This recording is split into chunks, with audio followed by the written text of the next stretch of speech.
Spice Fam. So I will be showing you how I cook pak choi. Now if you're interested, don't forget to comment and let me know what you think. So I did started off by washing my pak choi really well, and I forgot to actually record that part of the video. So here I am now going to just cut it into smaller bits and pieces, simply because you don't want it to be too chunky. It doesn't look all that good, and of course it does not absorb your seasonings as much as if you would have cut it very small or smaller, and then it's much more easier for the flavors to go through. So that's what I am doing here. Also comment below and let us know if you would have prepared pak choi before, how you do it, and also if you like it. So this is what it looks like after I would have finished cutting it up. I'm going to set that aside and move on. Here I have some of the seasonings I will be adding. They are onion, garlic, some pimento peppers I have here, some big thyme, as well as some chives, and of course I do have some tomatoes that I will be adding as well. And then there was some rosemary that I actually did not use for the pak choi, but I used it for something else.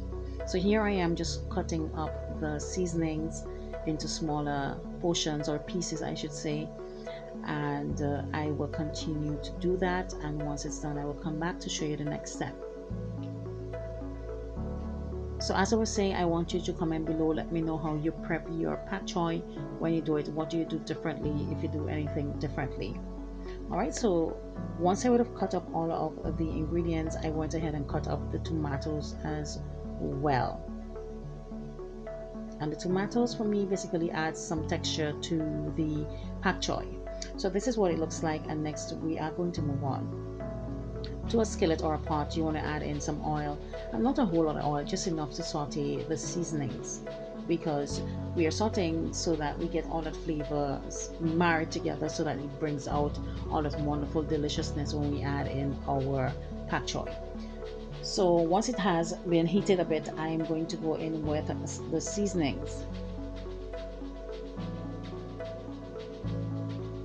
And be mindful of your heat. You don't want it to be too high, or else it will burn. Once I added the seasonings, I'm just going to mix them around really well until everything is well combined, and we are going to allow it to saute for a couple minutes. And I just want to say here that the seasonings were so flavorful. It smelled so good. So once that has been sauteed for a couple minutes, we are next going to add in the tomatoes and mix that around until it's well coated in the seasonings. Once that is done, we are going to allow it to saute for a couple minutes as well, just to get some of that flavor in there. And then next we are moving on to adding in the pak choi. Y'all, look how green and fresh that was. I was so thankful when I actually got it. I got it for about 80, not 80, sorry, $80. And it was so fresh. I was so happy with that purchase, and the bundles were so big. So now that I have added the pak choi to the seasonings and the tomato, we are going to gently mix it together. And if you take a closer look, sorry, you would see that it has already started to wilt a bit. Yes, as we continue in this process, it will definitely wilt some, because the pak choi, it makes its own water. All right, and that's another reason why we don't have to add in any water or cover the pot, which will basically aid in having more moisture in the pak choi.